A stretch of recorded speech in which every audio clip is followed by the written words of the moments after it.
Rusty Jugs. Archetype on the track.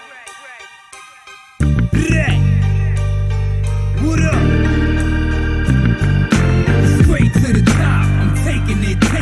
Just for the record, I'm breaking it. I did it when they said that it can't be done. To become number one, the champion. Yeah, straight to the top. I'm taking it. Just for the record, I'm breaking it. I did it when they said that it can't be done. To become number one, the champion. Hey yo, I reign victorious. Can't stop winning.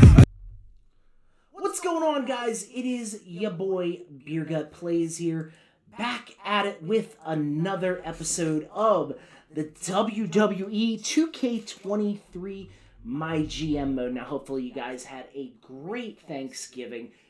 Hopefully you guys are excited about the content that is upcoming. I'm currently recording this Wednesday night. Shortly I will be on my way to Winston-Salem, North Carolina to be at WrestleCade. I will post as much stuff as I can for the channel when I get there, and all throughout the weekend. If you guys like the content, you want to see this channel grow, make sure you super kick that like button, comment down below, and subscribe to the channel for more. Be sure to check out the channel's sponsor for today, Dubby Energy. I'll leave the link in the video description below. It's a great product. I use it mostly every day. Absolutely love their formula. Their flavors taste great. You can get a lot of different flavors, and they use coffee bean extract, so there's no crash, no jitters, none of that BS. Use the code BeerGut in the link below and save yourself a discount on your order. Now, we have an action-packed Beer Gut PLE upcoming. We have Gunther taking on Santos Escobar in the opener. I am extremely excited about that one. We are going to have some women's tag team action. Tiffany Stratton and Liv Morgan taking on Kaden Chance and Katana Carter. Karrion Kross taking on Ilya Dragunov. We are going to have a triple threat women's match.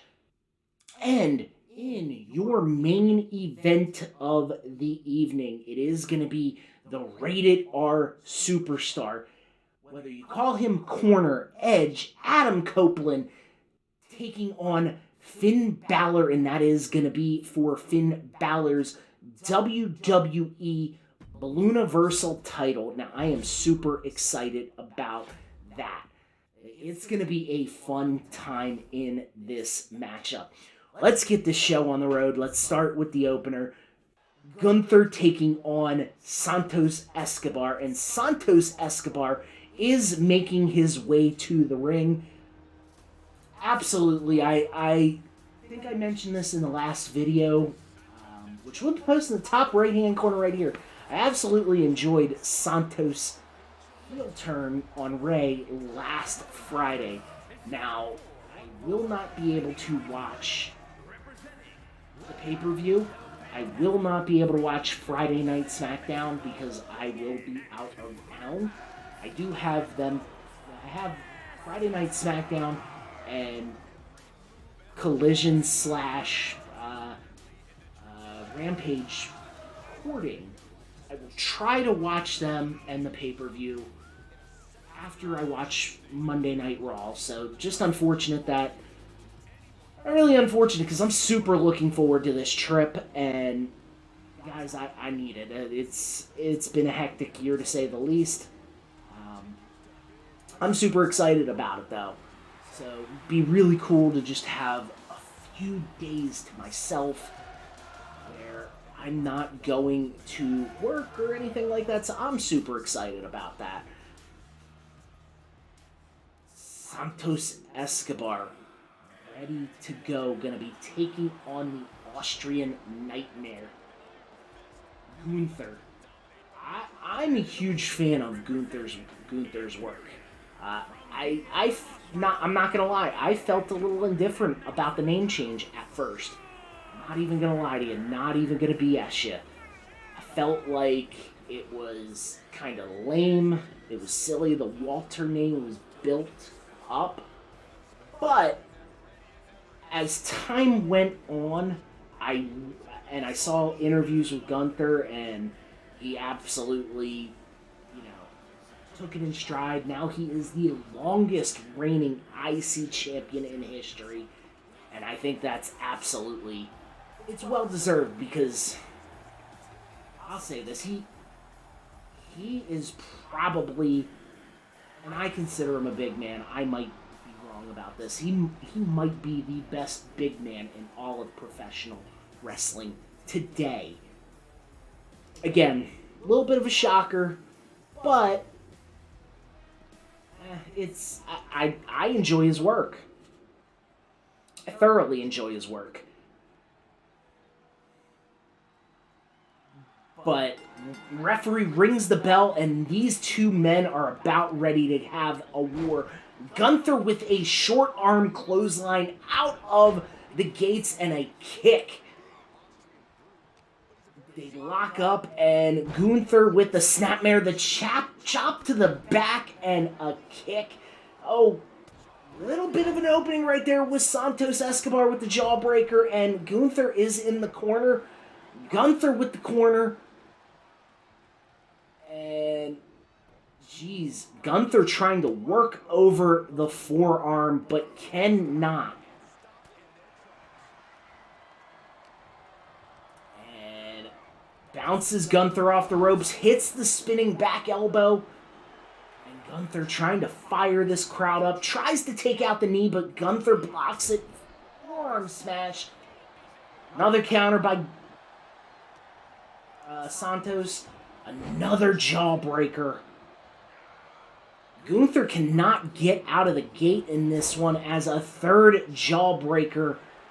And Santos hyping the crowd up. But a short arm clothesline stops the momentum. But Gunther locks in the sleeper hold.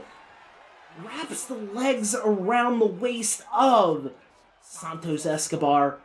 And Santos gets himself free and counters to a pin. Not even a 1 count. Gunther's got too much strength left. And a big running drop kick by the Austrian Nightmare. And they lock up.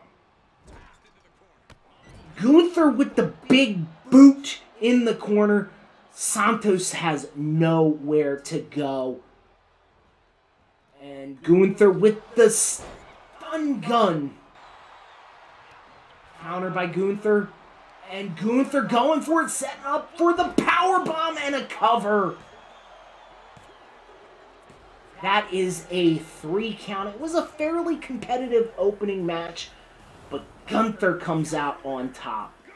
Absolutely it was a great match.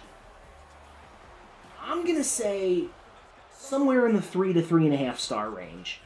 As Giant taking on a cruiserweight. 3 stars. Okay. I like the way this show's starting off so far. They pair really well together, obviously. Gunther gets the victory in the opening matchup. Chad Gable cutting a promo. A little bit of tag team women's action for the women's tag team title. And we are in right down the road from Beer Gut's home in Washington, D.C. as Katana Chance, Caden Carter with the smoke guns are coming out to the ring. Honestly, I hate to say it, but this is the Jobber tag team. The Jobber women's tag... Well, we only have 2. So, I really am a big...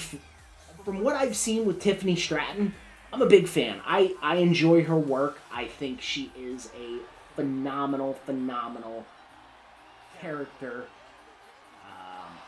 I don't watch a lot of NXT, to be fair, anymore. Ever since they kind of went away from the black and gold and went to the rainbow stuff, I'd watch clips of people who I like Carmelo Hayes, Braun Breaker, other people, but And the fact that they lost a lot of my favorite talent just left a sour taste in my mouth. But, you know, I understand why they did it, because I think they're really trying to, like, at the time they were really trying to get away from the quote-unquote indie-rific stuff that was going on. And I was enjoying... I loved the intimate setting on NXT, the black and gold era. Loved the, every week it felt like there was at least one good match on the show. Sorry, I'm talking through Tiffy Stratton's entrance. But I've seen what she can do. She's got a great look about her. I think she's, competent in the ring. She just broke in the business like a year or two ago. So I'm of the mindset that I want to give people a chance to grow. And she's definitely been, pretty stellar. I caught clips of the her versus Becky Lynch a couple months ago, and I thought it was a good match. I thought it was fun. But honestly, I think they need to, this is a personal opinion, they need to move her to the main roster. I feel like on Raw, especially outside of Rhea Ripley, you're missing a lot of credible heels on the women's side. So a little bit of just thoughts from Beer Gut, but we might discuss that in a more long-form video. The following contest is a tag team match set for one fall, and is for This is gonna be a big time matchup. Women's tag titles, which honestly I thought were defunct. I didn't know they were still doing them, if I'm just being honest. And Tiffany Stratton, and I swear to God, she's been a multiple-time women's champion with multiple partners. Because I know at the end of last season, it was her and was it Candice LeRae? I don't remember. But then Candice LeRae she was not happy not being utilized or whatever, and we cut ties with her, got our money back for what was left on her contract. We're going to get this matchup underway, and Tiffany Stratton out of the gates with a DDT and misses the standing moonsault. Hurricane Rana by Casey, is it Kaden Carter? I always want to call her Casey Catanzaro. I can't really help it. A springboard splash by Tiffany Stratton. And Tiffany Stratton with the boots to the chest. Liv Morgan in, working over. Misses the mushroom stomp. And you know, that's I've always called that move because it always reminded me of the mushroom stomp on Mario. And in the corner, what a counter by Kaden Carter. Honestly, again, she was in NXT. I know they're both on the main, Katana Chance. She's Katana Chance. But honestly, they've been used so infrequently, and Katana Chance with the clothesline. Kick out at 1 by Liv Morgan. Liv Morgan, they lock up. Got a handful of hair, but Liv Morgan able to counter. And hits the running drop kick. She's taunting Katana Chance. Oh, the fist! Snapmare. Running drop kick. And the tag in to Kaden Carter. And just teeing off on her. What's she going to do here? I want to call that the code breaker so bad, but I know it's not. And what a maneuver by Liv Morgan, and knocks Katana Chance off the apron. It's only a 2 count as Kaden Carter gets up. And a beautiful suplex by Tiffany Stratton.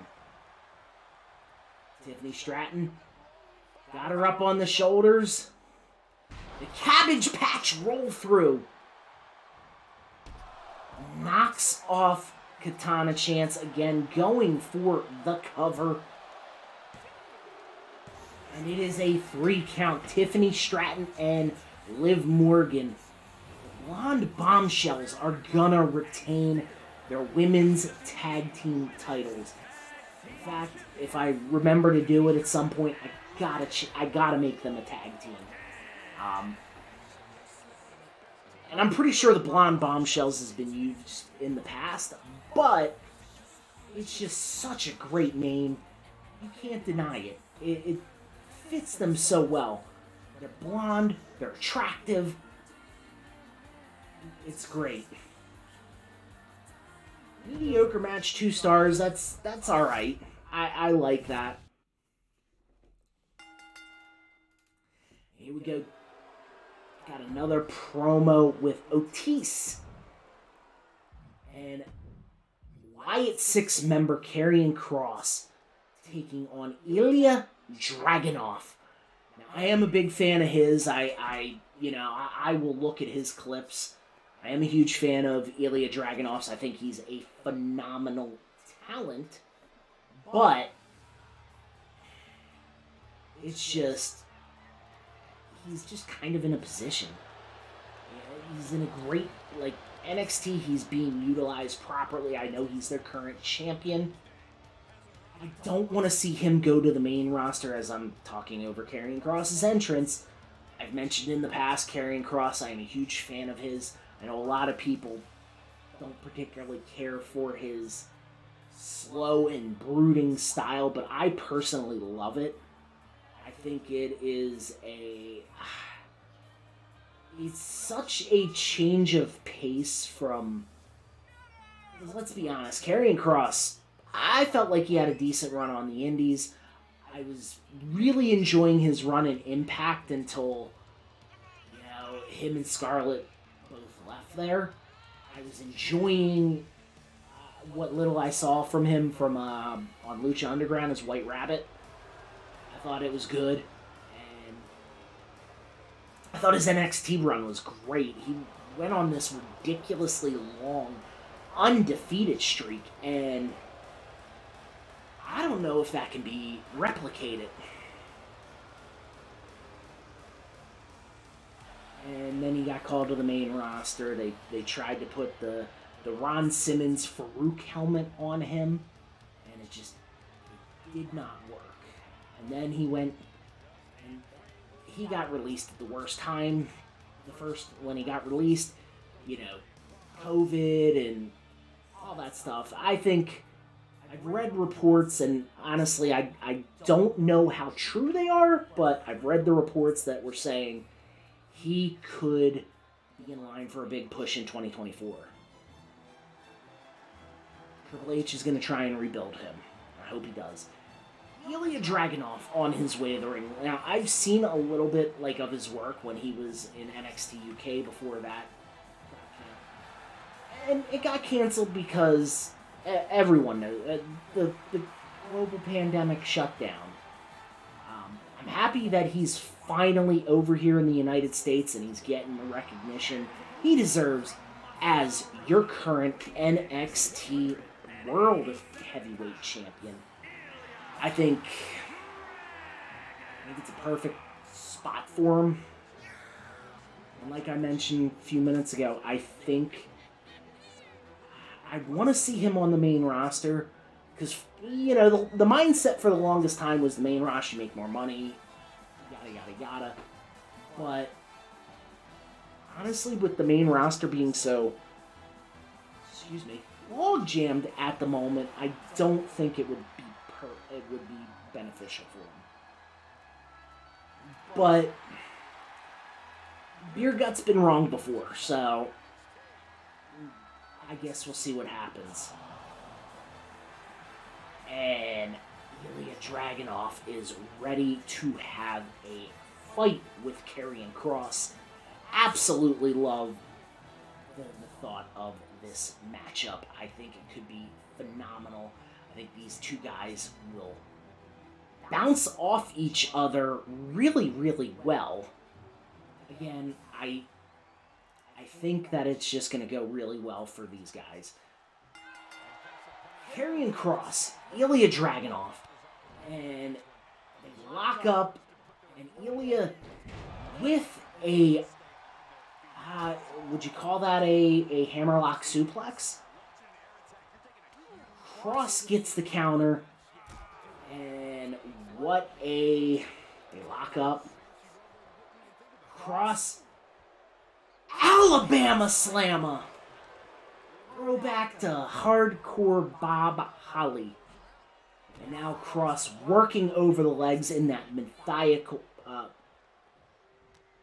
methodical pace, trying to wear down the legs so he has a trouble getting up. Crossbody there. Another crossbody. Ilya Dragunov is a house of fire as he hits the third one in a row and locks in a sleeper hold. But Kross gets himself free. This is a tables match. As you see the table outside the ring. I don't know if Dragunov's going to be able to get him up to put him through that table. Dominator on the mat, and these two guys have taken the action to the outside and throws him into the crowd in that padded guardrail. And a power bomb, and I gotta imagine his head just bounced off the damn, the very thinly wrapped guardrail, and Kross sets the table in the corner. There is no movement from Ilya Dragunov here. And Ilya Dragunov finally up, going under the ring. Is he getting a table?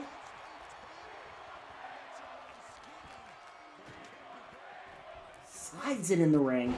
A spear takedown by Karrion Kross.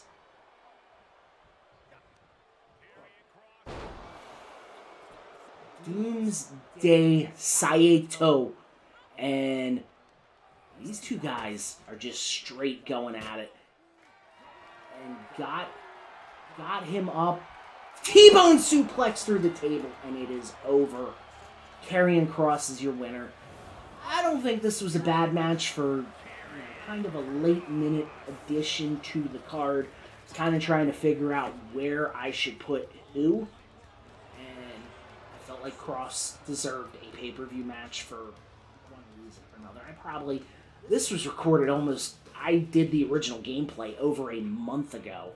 So I may have been a little bit drunk-ski when I did this. 2-star match, okay. It's a middle-of-the-card match, so that's not bad.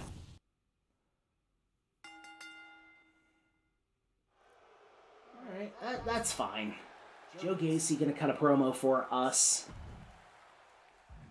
Triple threat match for the women's title. Charlotte Flair, Rhea Ripley, and Roxanne Perez. Also a huge fan of her work. I loved her stuff in Ring of Honor. I read the rumors that she has been working with Jade Cargill. I think that's amazing. I've always said Jade Cargill has the look. She's just... And again, for somebody that has just entered the business a couple years ago, and she was pushed to the moon in AEW, I felt like the best place for her to go and really hone her craft was the WWE Performance Center. I think the move makes a lot of sense. I think I remember I was reading she was working with Daniel Bryan a lot when she was in AEW, but it felt like there was no growth with her. They constantly just, feed people to her. And again, never stepped foot in a, well, I've stepped foot in a wrestling ring as a fan, but never competed in the squared circle. This is just the outsider's perspective.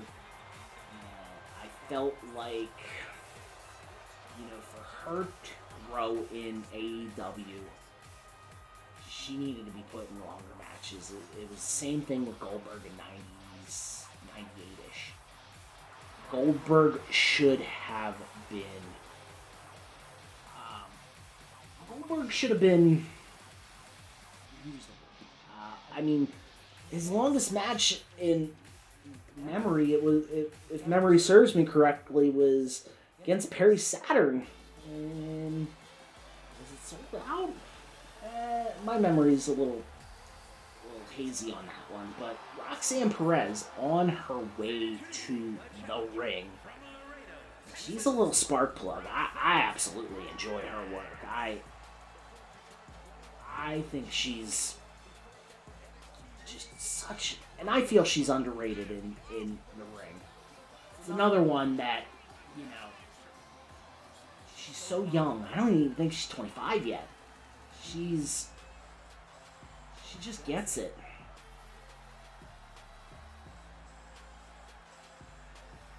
And honestly, again, I'd like to see her in the main roster, but again, I don't want to make it sound like they're old, but Charlotte and Becky and Bayley are getting up there in age now. I know that sounds, but we're getting our next generation of women's superstars ready. So there's Tiffany Stratton's, your Roxanne Perez's are ready. Rhea Ripley, I know she's under 30, I think. So we got some time with Rhea. But Charlotte and Becky are like 36, 38, something like that. Again, that's not older for life, but it's kind of a lot of beating for your body to take. So Rhea Ripley on her way to the ring. Your current SmackDown Women's Champion. Absolutely love that belt, by the way. A lot of people didn't like the redesign, or the these belts. I loved them personally. It was great for brand marketing. Now, anytime the team won the Super Bowl, they won an NBA championship, World Series, whatever, right? They would always send them the belts with the team side plates. And obviously, it was great marketability, so I like them. I think they're very easily distinguishable and great belts. As you guys know, I've mentioned I have gotten into belt collecting. I've got 5. It's crazy, I know. It's a fun hobby, though. Between action figures and belts, I can't help it. Here we go. The women's title on the line. Triple threat match. These girls are ready to go. Charlotte Flair, Roxanne Perez, Rhea Ripley, triple threat match. And Charlotte and Roxanne up on Charlotte's shoulders and just eats a face full of turnbuckle. Rhea with a beautiful German suplex. And the ladder in the ring, and Charlotte and Rhea fighting. And a beautiful side slam, narrowly missed the ladder. But Roxanne with a kendo stick, and Charlotte knocks her down after hitting Rhea Ripley with the kendo. And Charlotte works the leg over, trying to damage the knee so she can set up for the figure 8 submission. and tries to go for a fall-away slam, and Charlotte counters out of it. Neck breaker by Charlotte.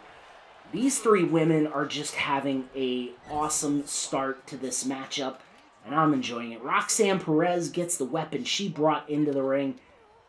Cannot connect with Charlotte Flair there, and Charlotte, man,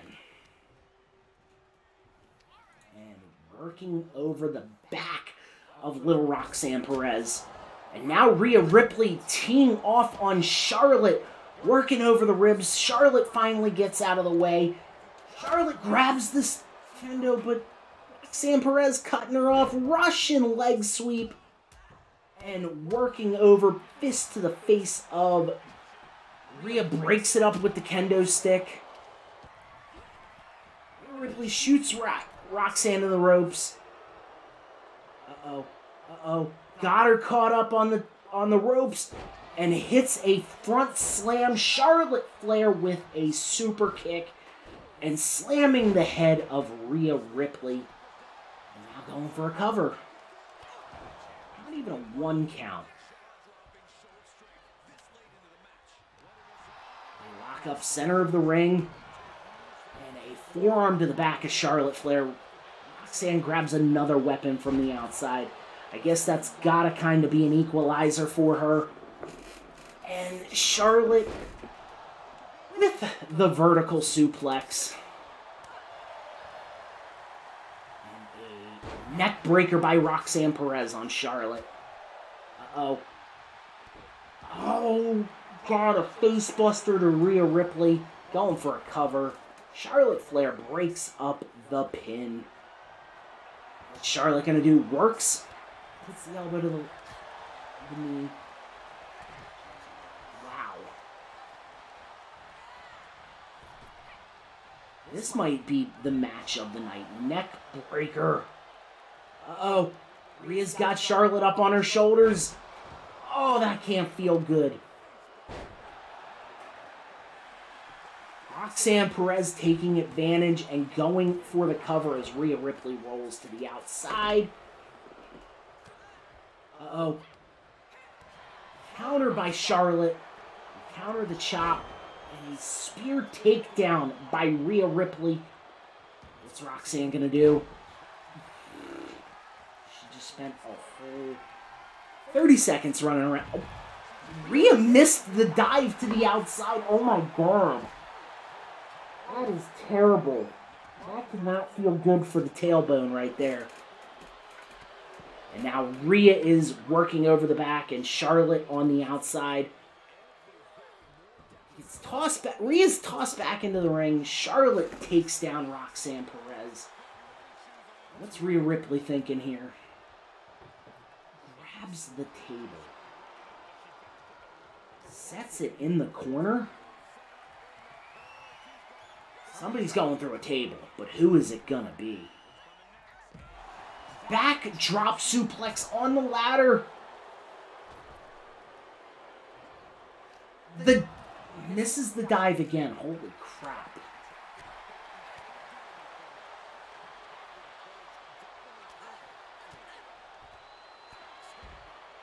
Holy crap. They lock up. Rhea tosses her into the table. Counter by Roxanne Perez. Knee to the face.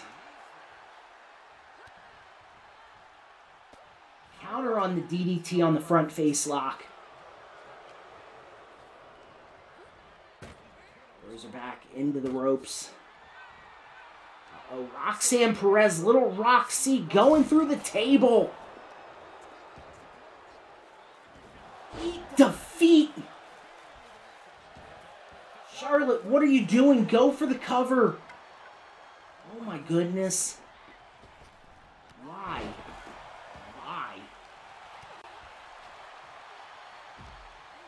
Lock up center of the ring knee. Oh my goodness. This match is just absolutely batshit insane. Clothesline to the back of the head of Roxanne Perez. Charlotte whips Rhea off the ropes. They lock up. A leg drop takedown. Oh, figure eight on Rhea Ripley. Figure eight. Is she gonna lock it? Is she gonna get the bridge? Yeah. And that is gonna be a submission victory. Charlotte Flair is your victor. And then, what was Roxanne Perez doing? Being a sore sport right there. Here is your winner, and the new SmackDown Women's Champion, Charlotte Flair.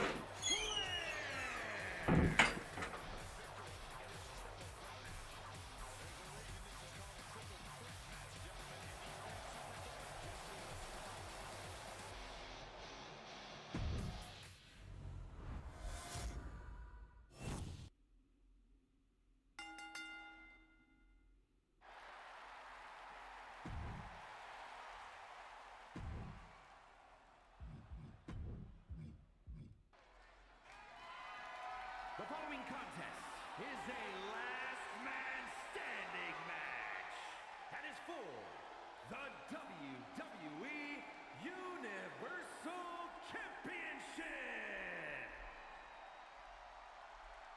You think you know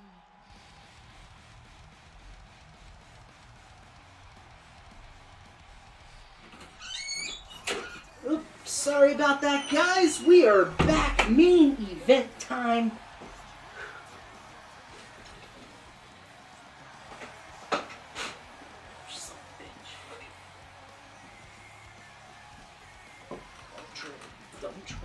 There we go. Sorry about that, guys. It is main event time. Universal title is on the line. Current champion Finn Balor defending the title against the rated R superstar Edge.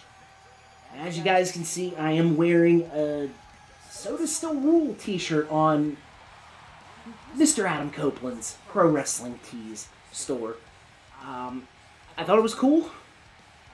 As you guys know, I am a huge Hogan. Grew up watching Hogan. Love the Hogan style on the t-shirt. I thought it was cool. It was unique. It was different. And your boy Beer Gut has a pair of shoes that'll match with it. A pair of Jordan 1s that'll match with it. So, win-win in my books.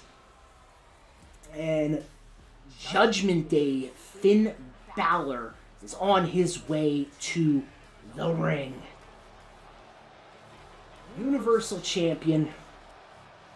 Absolutely excited about that. As you guys can see, I had to get the belt out for this particular part of the match. And I'm super excited about it. It's going to be a great match.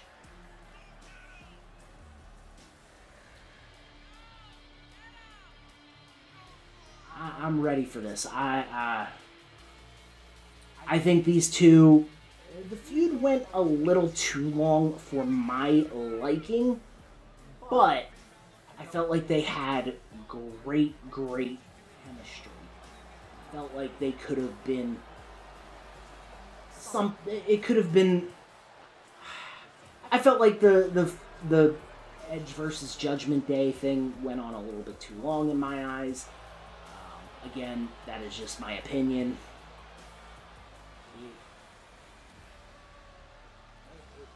Again, and sound off in the comments because I do love talking wrestling. So definitely swing on by and let's talk about wrestling. I'm gonna do some other stuff on this channel here, not just gameplay videos, although that is a good portion of my channel. I ain't mad about it. I think it's very,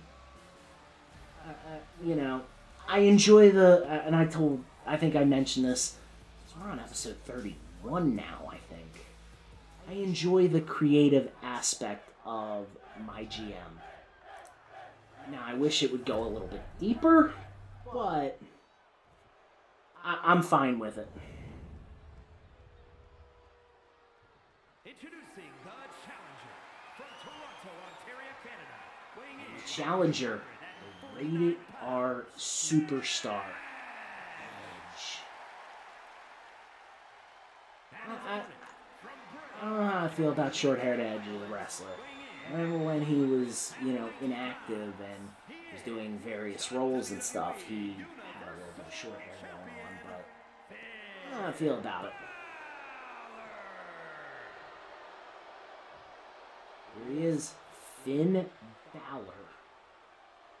He's ready to go.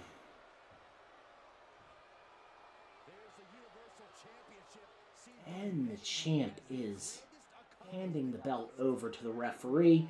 The referee's going to show it to Edge. And it's on, boys and girls. The Universal title on the line. And here we go. Referee rings the bell. Edge with a flapjack to start off. And a kick to the gut.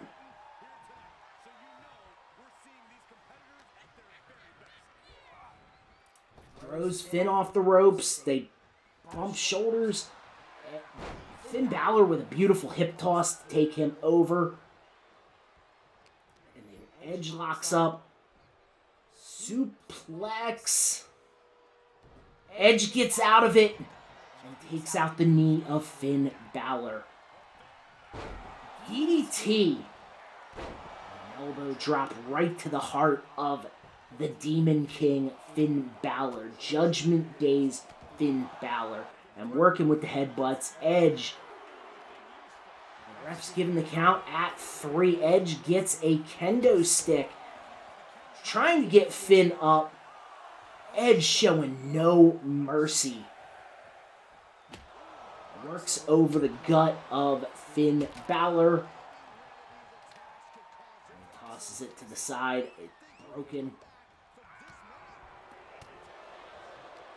Finn Balor, hits the spear!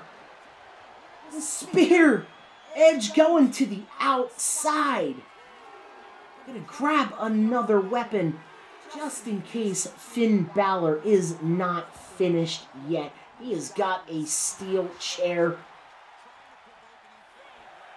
Referee's up to 6. 7. Finn Balor has not moved. The referee's count is at 8. 9. 10. Edge is your new Universal Champion. He defeats Finn Balor in a last man standing match. Edge, Finn Balor barely got any offense. It was just utter domination from Edge. Gotta say, that Universal title does look good on Edge. I kind of wish he would have gotten a reign with it before he decided to take his talents to AEW, but it's alright. 4 stars to end this show. I think we had a pretty solid card. You can definitely sound off in the comments about what you thought about Backlash, WrestleMania Backlash, whatever you want to call it. I refuse to call it WrestleMania Backlash because I think that's silly. I just don't get it.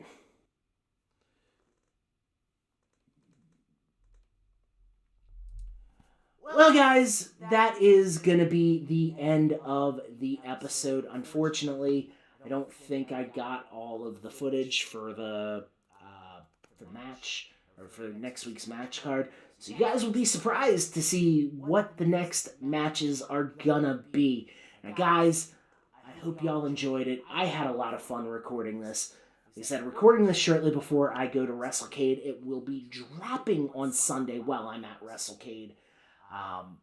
Hopefully you guys enjoy it, but before I get the hell up out of here and play my music, let me do a little bit of plug skis for the other YouTube channels, whether it be Beer Gut 410, I'll post in the top right-hand corner right here. That is my retro sports gaming channel. That is where you see all my NFL 2K5 gameplay, NCAA 13, NCAA Football 13 on their NHL 14. Now, all of that stuff's going to remain a surprise. I think I did reveal the NHL 14 because I am a diehard Flyers fan. So definitely be on the lookout to that and subscribe to that channel. Be sure to subscribe to Beer Gut Races. I will leave it in the top right-hand corner right here. That is my NASCAR and auto racing channel. We will be starting up with content here again in the next few weeks on that channel. Prediction videos, all that stuff. So definitely recommend you guys checking that out. Hopefully you guys enjoyed this. If you guys did, hit the like button. Hopefully I get to see y'all in the next video, and love you all, and peace out.